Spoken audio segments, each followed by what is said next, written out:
बिस्मिल्लाहिर्रहमानिर्रहीम। I am professor Abid Umar from Grip institute Multan. बेटा हम ट्रांसपोर्टेशन इन प्लांट पढ़ रहे थे। आज का हमारा जो टॉपिक है वो है बेटा opening and closing of stomata. देखें स्टोमेटा का जो बेसिक स्ट्रक्चर है, सबसे पहले तो हम उसको जो है बेटा वो डिस्क्राइब करूंगा मैं थोड़ा सा, फिर उसके बाद जो है वो आपको बताता हूं कि ये कैसे ओपन होते हैं और ये कैसे क्लोज होते हैं। ये आपको दिखाई दे रहा है, ये वाला जो पार्ट होता है बेटा, ये जो है ये कहलाता है गार्ड सेल, और ये जो पार्ट होता है ना इसको स्टोमा कहा जाता है। ठीक है ना, ये स्टोमा ओपन है और आप ये देख रहे हो ये स्टोमा जो है वो क्लोज है। इस फॉर्म के अंदर जब ये होता है ये टर्जिड होता है, और इस फॉर्म में जब ये होता है बेटे ये फ्लैसिड होगा। ये कैसे होगा? That will be the flaccid structure. ठीक हो गया। चल अब मैं इसका स्ट्रक्चर आपको खुद से भी डिस्क्राइब करता हूं, फिर उसके बाद मैं आपको बताता हूं। देखें एक गार्ड सेल जो है ना,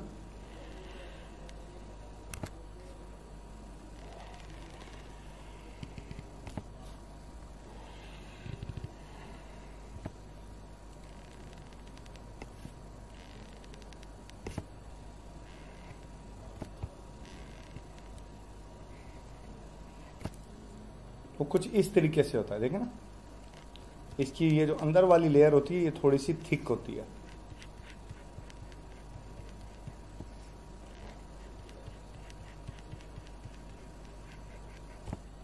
ये गार्ड सेल होता है। अच्छा, इसके सराउंडिंग में बेटा एक स्पेशल टाइप के सेल्स होते हैं जो एपिडर्मल सेल्स होते हैं, उनको कहा जाता है सब्सिडियरी सेल्स। उनको आप क्या बोलेंगे? उनको सब्सिडियरी सेल्स कहा जाता है। वो कुछ यूं होते हैं।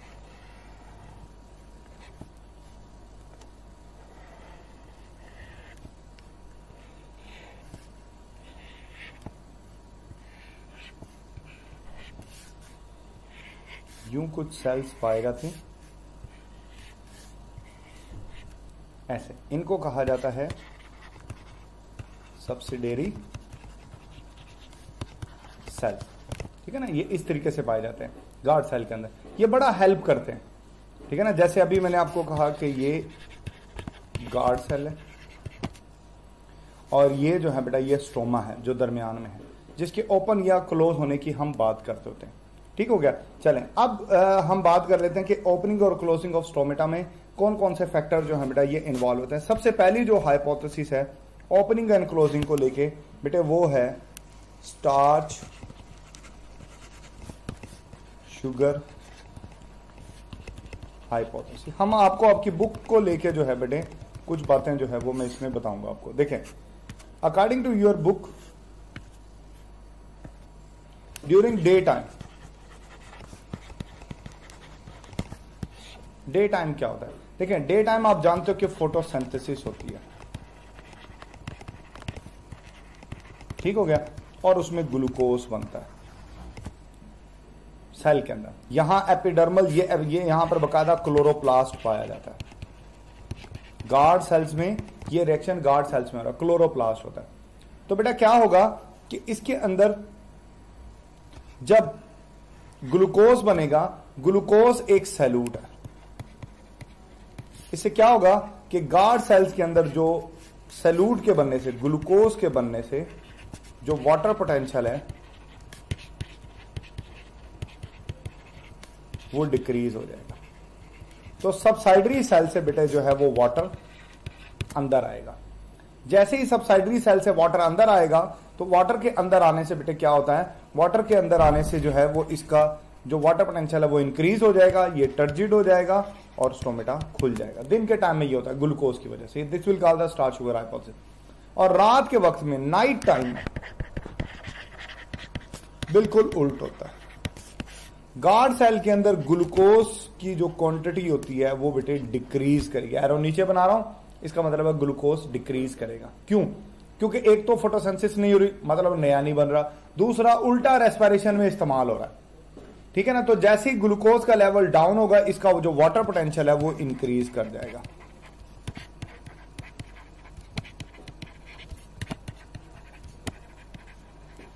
जब वाटर पोटेंशियल इंक्रीज करेगा तो बेटा वाटर इसमें से निकल जाएगा। जब वाटर इसमें से निकल जाएगा तो ये फ्लैसिड हो जाएगा, और फ्लैसिड होने से क्या होगा, स्टोमा जो है बेटे वो क्या होगा, वो क्लोज हो जाएगा। ठीक हो गया। तो ये हाइपोथेसिस थी, इसको कहा जाता है स्टार्च शुगर हाइपोथेसिस। बट ये हाइपोथेसिस एक्चुअल जो मेथड है उसको टैली नहीं करती। क्यों? क्योंकि स्टोमेटा की ओपनिंग और क्लोजिंग बड़ी फास्ट होती है, जबकि ग्लूकोज का बनना और वाटर पोटेंशियल के अंदर डिफरेंस का क्रिएट करना ये एक स्लो प्रोसेस है। तो दोनों ये चीजें एक दूसरे को टैली नहीं करती। फिर एक नई हाइपोथेसिस है जो ज्यादा एक्सेप्टेबल है, उस हाइपोथेसिस को कहते हैं बेटा potassium influx hypothesis. Potassium influx का मतलब होता है the movement of potassium inside the guard cell. Movement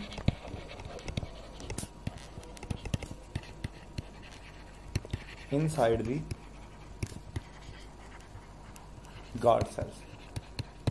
ये गार्ड सेल्स के अंदर की मूवमेंट, मतलब गार्ड सेल के अंदर जाए पोटाशियम, तो इसको पोटाशियम इनफ्लक्स कहा जाता है। पोटाशियम इनफ्लक्स जो है बेटा that will be the responsible for the opening of stomata. अब ये किस तरीके से पॉसिबल है देखें, यहां बकायदा बेटा यहां पर पंप पाए जाते हैं, ये ना गेट मैं बता रहा हूं, ये को ट्रांसपोर्ट सिस्टम होता है गार्ड सेल और सब्सिडियरी सेल्स के दरमियान में।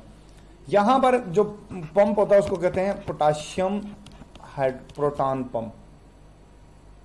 ये पंप यहां पर मौजूद है, ये एटीपी का इस्तेमाल करता है और को ट्रांसपोर्ट होती है। को ट्रांसपोर्ट किस तरह होगी? पोटाशियम अंदर आता है जबकि हाइड्रोजन आयन बाहर जाता है। मतलब अगर आपको पोटाशियम को अंदर लाना है तो प्रोटॉन को बाहर जाना पड़ेगा, तभी यह मुमकिन होगा कि पोटाशियम अंदर आएगा और फिर ये गार्ड सेल के खुलने का सबब बनेगा।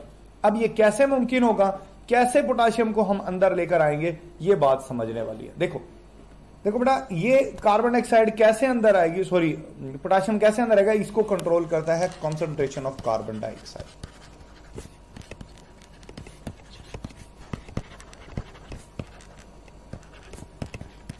अब ये कैसे कंट्रोल करती है ये चीज हम डिस्कस कर लेते हैं। देखो बेटा, आप जानते हो कि दिन के वक्त में, दिन का जो वक्त था उसके अंदर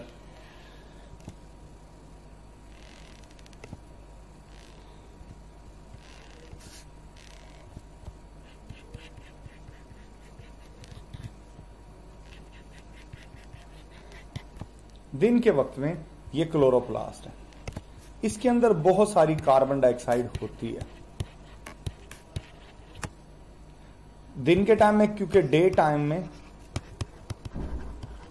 अगेन फोटोसिंथेसिस होगी, फोटोसिंथेसिस होती है और इस फोटोसिंथेसिस में ये कार्बन डाइऑक्साइड, ये क्लोरोप्लास्ट है, वो इस्तेमाल हो जाएगी। जब कार्बन डाइऑक्साइड इस्तेमाल होगी तो मतलब जो है बेटा क्या होगा, there will be the less carbon dioxide due to the photosynthesis, क्योंकि वो कंज्यूम हो रही है दिन के वक्त में। जब कार्बन डाइऑक्साइड कम होती है तो जो गार्ड सेल की जो इन्वायरमेंट होगी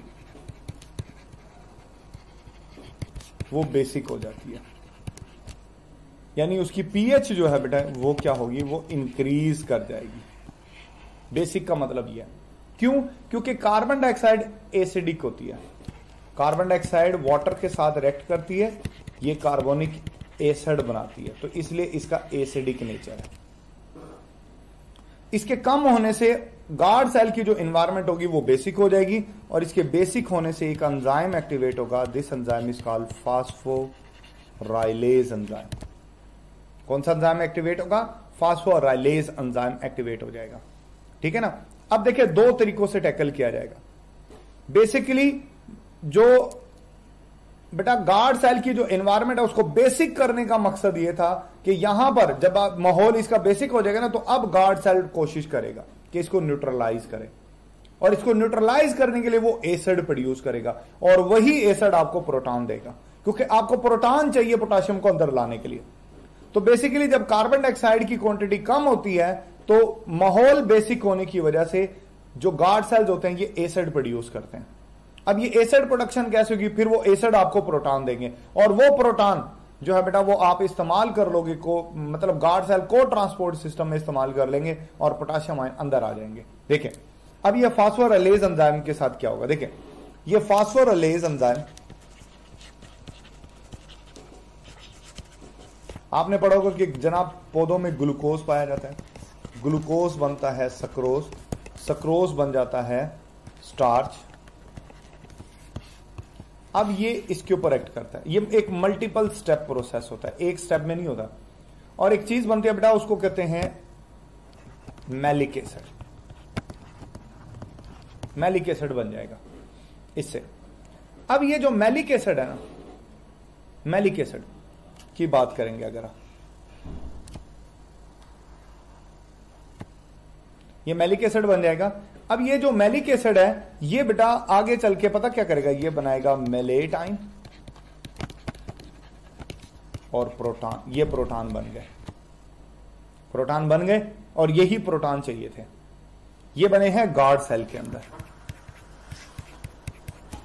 प्रोटॉन गार्ड सेल के अंदर डेवलप हो गए, साथ में मेलेटाइन आ गया। अब ये जो चैनल है जिसको मैंने जो है बेटा वो पोटेशियम प्रोटॉन चैनल कहा था, इसके तहत ये प्रोटॉन जाएंगे बाहर सब्सिडियरी सेल्स में। जब प्रोटॉन बाहर जाएंगे तो बेटे आप जानते हो कि पोटेशियम आयन का इनफ्लक्स होगा और ये पोटेशियम आयन मेलेटाइन के साथ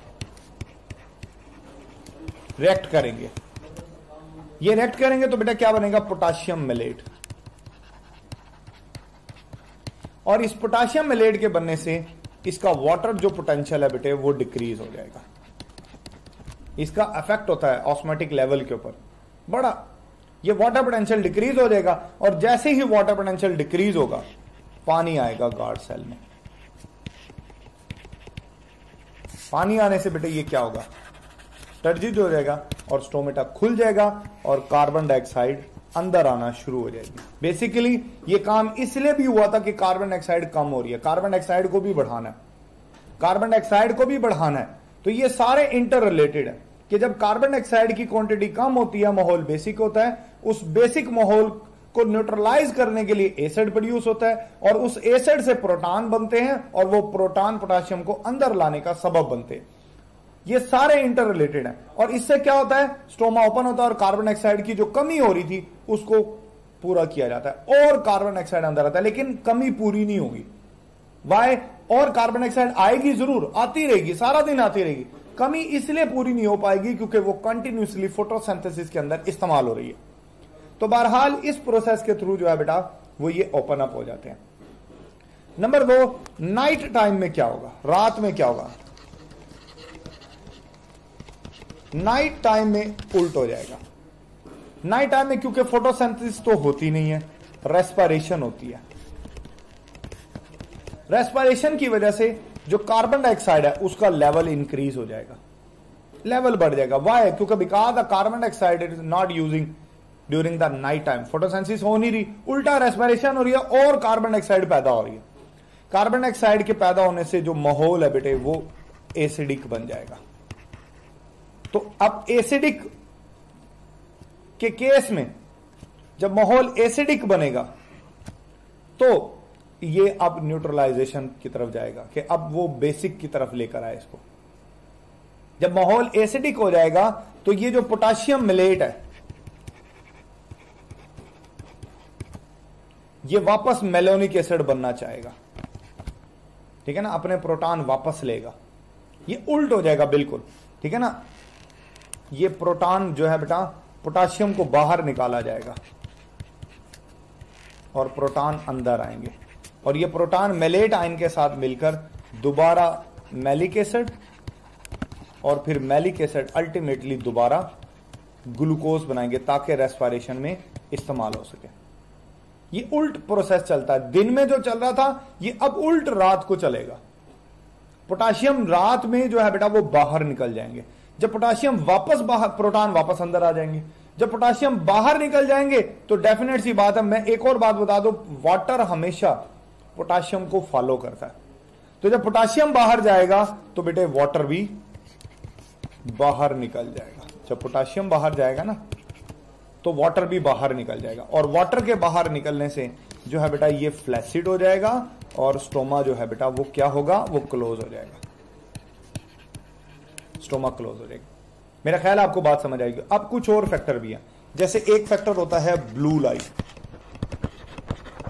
ब्लू लाइट जो होती है वो गार्ड सेल की इन्वायरमेंट को एसिडिक बनाती है, और एसिड से क्या होता है बेटा, प्रोटॉन जनरेट होते हैं, प्रोटॉन जनरेट होते हैं, और ये प्रोटॉन वही को ट्रांसपोर्ट में इन्वॉल्व होंगे। अगर प्रोटॉन बाहर निकालोगे तो पोटाशियम अंदर जाएगा, ठीक है ना। तो blue light that's why lead to the opening of stomata. एक और चीज है, वो क्या है बेटा, वो है एब्सिसिक एसिड।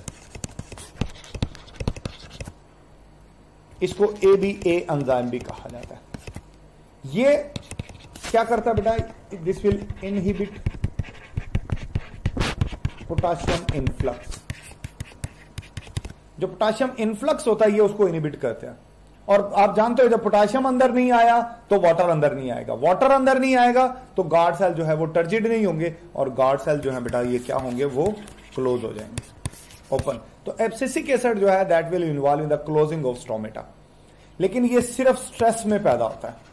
जब स्ट्रेस कंडीशन आती है ना, खुश्की ड्रॉट कंडीशन पैदा होती है, तब ये पैदा होता है। जब टेम्परेचर 40 to 45 डिग्री सेंटीग्रेड पर पहुंच जाएगा तब ये प्रोड्यूस होगा। तो यहां से आपको समझ आ गई होगी बात कि बेटा it is involve in the closing of stomata.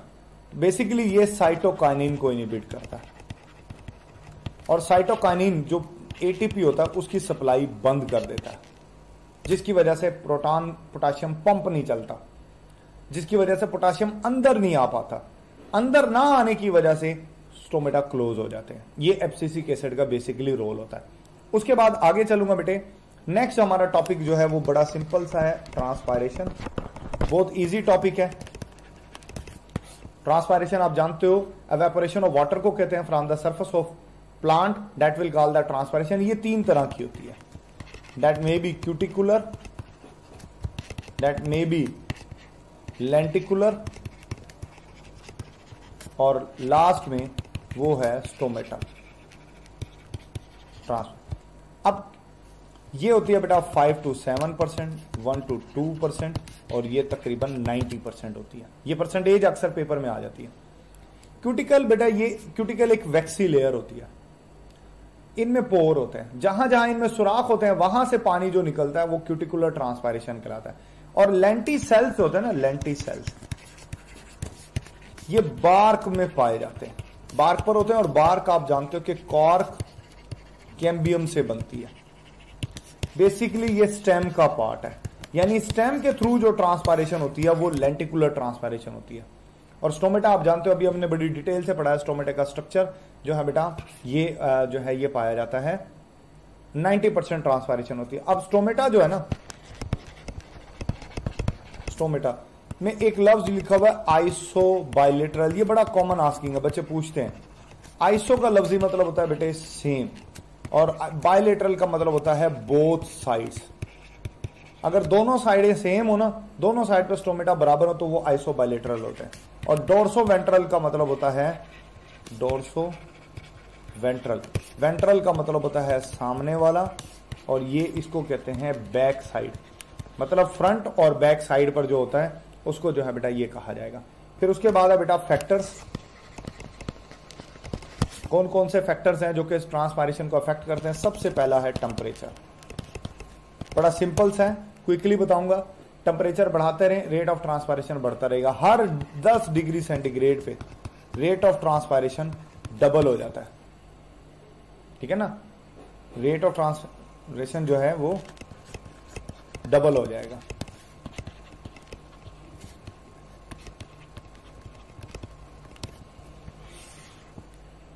ठीक हो गया, ये बात आपने अपने जहन में बेटे जरूर रखनी है। अच्छा, उसके बाद अब देखें 10 डिग्री सेंटीग्रेड पे डबल हो जाएगा जब आप बढ़ाते जाओगे ट्रांसपेरेंसी। लेकिन 40 to 45 डिग्री सेंटीग्रेड पर आप जानते हैं कि स्टोमेटा क्लोज हो जाएंगे, तो मीन ट्रांसपायरेशन जो है बेटा वो रुक जाएगी। वरना अदरवाइज अगर इस पे भी करते रहते तो पौधा तो विल्ट हो जाता। फिर दूसरा जो फैक्टर है बेटे वो है लाइट। अभी हमने पढ़ा है ब्लू लाइट का फैक्टर, अभी पढ़ा कि blue light that will lead to the opening, और ओपनिंग होगी स्टोमेटा की तो ट्रांसपायरेशन इंक्रीज होगी। वैसे भी लाइट एनर्जी का सोर्स होती है, ट्रांसपायरेशन रेट को बढ़ाती है। तीसरा फैक्टर कार्बन डाइऑक्साइड की क्वांटिटी है। बड़ी डिटेल से हम अभी पढ़ गए कि कार्बन की क्वांटिटी कम होती है तो स्टोमेटा खुलेगा, कार्बन की क्वांटिटी ज्यादा होगी तो स्टोमेटा बंद हो जाएगा। फिर बेटा विंड है। विंड जो होती है ये एयर फ्लो को कहा जाता है, क्योंकि हवा भी एक एनर्जी का सोर्स है। तो एयर अगर ज्यादा चलती है तो हवा ड्राई होती है। जब एयर ड्राई होती है तो फिर ट्रांसपायरेशन का रेट जो है वो बढ़ जाएगा। लास्ट जो है बेटा वो है सॉइल वाटर। बेटा देखो पानी अगर अवेलेबल होगा तो ही ट्रांसपायरेशन का रेट बढ़ेगा ना। पानी अगर अवेलेबल है, से जीरो फाइट है, पानी नहीं होता अवेलेबल, तो फिर रेट ऑफ ट्रांसपायरेशन भी उसके हिसाब से कम ही होगा। ये मैंने गो थ्रू कराना था बेटा। यहां पर हमारा टॉपिक मुकम्मल हो गया है। आपके जहन में किसी भी किस्म की कंफ्यूजन हो तो आप जरूर पूछिएगा। अपना ख्याल रखिएगा। Thank you. Allah Hafiz.